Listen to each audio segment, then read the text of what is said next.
pré-história ela é dividida em alguns momentos importantes. A gente coloca 3 momentos importantes: o paleolítico, o mesolítico e neolítico. Agora, os mais importantes para a história da arte, em que eu tenho resultados ainda sobreviventes, é o paleolítico e o neolítico.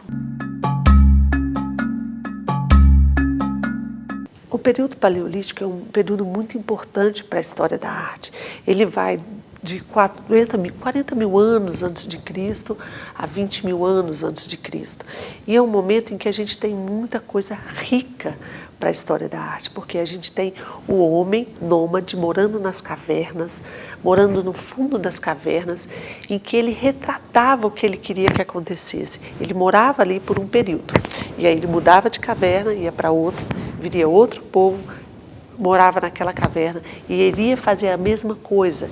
O que é isso? Ele mostraria no fundo da caverna o que ele queria que acontecesse. Então ele não se retratava, ele retratava o que ele queria que acontecesse. O que era que ele queria?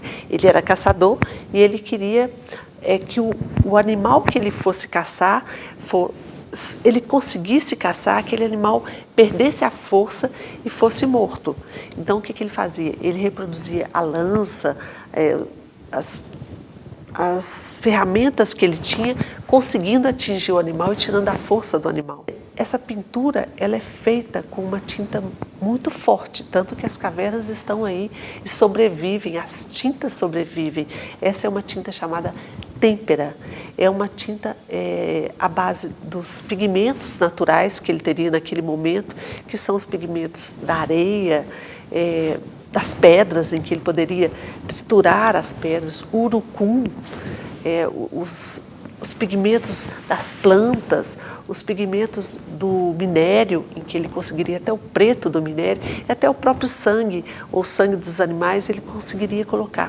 E ele misturava aquele pigmento com o óleo de baleia, se ele estivesse próximo ao mar, ou a seiva da árvore, que dá a liga naquele pigmento, e ele mistura com a água e aquilo surge a tinta. E essa tinta é uma tinta muito forte, ela não se perde com facilidade. O período neolítico é o período que vai de 20 mil anos antes de Cristo a 6 mil anos antes de Cristo, mais ou menos. E é um período muito importante para os historiadores e para a história da arte, porque é o período em que o homem sai das cavernas e vai para uma vida mais sedentária, ele vai ser mais um agricultor, ele vai ter os animais domesticados, então muda a estrutura do ser humano. E aí ele vai fazer as suas obras utilitárias, os seus vasos de cerâmica, é cerâmica surgindo aí, é argila surgindo, ele vai fazer os vasos para que ele possa carregar a comida dele, para que ele possa comer.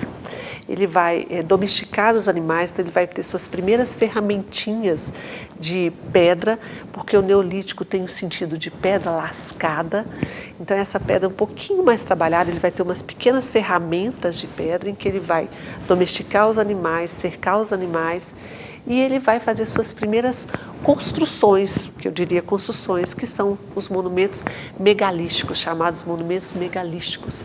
Esses monumentos megalísticos são as suas construções. Então, o primeiro deles que a gente conhece é o menhir. O menhir são aquelas pedras lascadas, fincadas verticalmente no chão. Então, eles têm vales. Eu hoje consigo encontrar vales inteiros com as pedras menhirs, fincadas de forma aleatória. E esses monumentos eles dariam origem eles seriam os nossos primeiros obeliscos, como o obelisco da Praça 7. A nossa Praça 7 tem um obelisco, ele está aqui próximo a gente, e a gente tem outros, em Roma, em várias cidades da Europa eu tenho outros obeliscos, e o ser humano continua fazendo obeliscos diferenciados, e eles vêm lá dos menhirs, dos primeiros monumentos megalíticos. Outro monumento megalítico que eu tenho seria os domes. Os domes eles têm origens no menhir, eles têm essas pedras verticais fincadas no chão, mas eles têm umas pedras fincadas sobre as verticais, umas pedras horizontais, que dão os primeiros abrigos do ser humano. E eles acham que esses domes seriam os primeiros túmulos Isso os historiadores continuam estudando, continuam pesquisando. Seriam os primeiros túmulos dos seres humanos.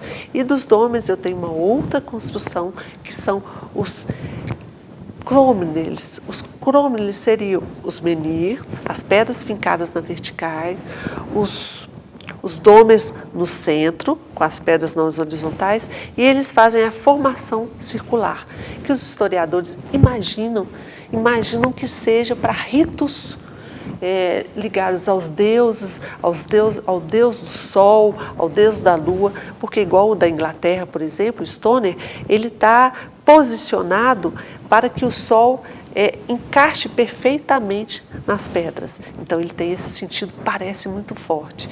E eu tenho também os primeiros amuletos que surgem, que são os amuletos da fertilidade, como a Vênus de Willendorf, que foi encontrada em Willendorf, pertinho de Viena, na Áustria, que é um pequeno amuleto em argila, em cerâmica. E esse amuleto seria uns 60 centímetros e ele reproduz a imagem da fertilidade da mulher, que é o ventre, um ventre avantajado, os seios grandes, uma fartura de leite, uma mulher bem fértil.